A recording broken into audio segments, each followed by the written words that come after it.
The Imperial Medical Ward had seen many crises in its 3,000-year history, but none quite like this. Emperor Thazir Kun stood before the observation window, his forearms crossed in a gesture that conveyed both authority and helplessness. Behind the reinforced glass, his children, Lyra and Vexen, sat at opposite ends of a table, laden with the finest delicacies from across 17 star systems. Neither had touched a single morsel in 4 days. "They will starve themselves," the head physician said, mandibles clicking anxiously. "The royal bloodline. I am aware of what is at stake." Thazir Kun interrupted, his voice heavy with the weight of an empire. The twins, barely 8 cycles old by human reckoning, had decided that if they could not have their deceased mother back, they would have nothing at all. Not food, not comfort, not even the empire itself. 17 specialists had tried. Nutritionists, psychologists, empaths, even a Melodian dreamweaver. All had failed. That's when Darren Cole walked into the Imperial Palace with a backpack, a coffee-stained shirt, and absolutely no idea he was about to save an interstellar monarchy. Darren had been working as a cultural liaison on the agricultural deck when the summons came. He'd assumed it was another complaint about Earth's primitive farming techniques. The Galactic Council loved those. Instead, he found himself standing before an emperor who looked like he hadn't slept in a week. "You have offspring," Thazir Kun stated. "Not a question. A daughter. Emma. She's 6. Darren shifted his weight, uncomfortable under the gaze of a being who could glass planets with a word. "And you? Manage her sustenance alone." "I'm a single dad, yeah." Darren scratched the back of his neck. "Her mom passed 3 years ago. Cancer." Something flickered in the Emperor's eyes, something that transcended species, culture, and the vast gulf between them. "Grief, recognized grief. My children will not eat," Thazir Kun said simply. "You will make them eat." Darren stood outside the observation room, studying the twins through the glass. Lyra sat with her arms, all 4 of them crossed in perfect mimicry of her father. Vexen stared at the ceiling, his bioluminescent markings pulsing a dull, lifeless gray. They looked different from Emma scales instead of skin. Too many limbs, eyes that saw into spectrums humans couldn't name, but Darren recognized that expression. He'd seen it in his own bathroom mirror at 3 a.m., in the weeks after the funeral when Emma wouldn't eat her chicken nuggets. "Right," he muttered, rolling up his sleeves. "Let's see if this works on aliens." The door hissed open. Both twins looked up with expressions that could have frozen stars. "Hi," Darren said, pulling up a chair between them. "I'm Darren. I heard you two aren't hungry." Silence. "That's cool. I get it." He reached into his backpack and pulled out a sealed container. "Mind if I eat, though?" "I'm starving." Lyra's eyes narrowed. "You dare consume sustenance in our presence when we suffer?" "Yep." Darren popped open the container, revealing what looked like small golden spheres. "These are called tater tots. They're from Earth, potato-based. We make 'em for kids who don't want to eat their vegetables." "We are not children," Vexen said coldly, though his markings flickered slightly brighter. "My bad. What are you, like 40? 50 cycles old?"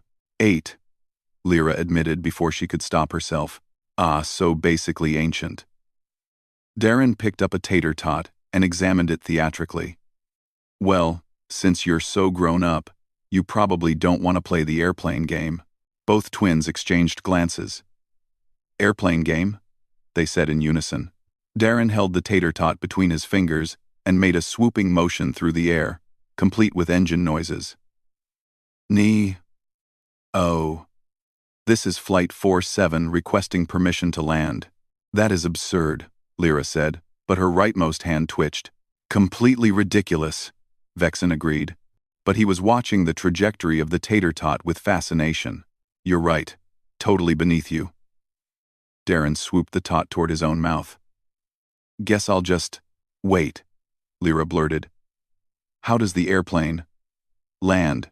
Darren grinned.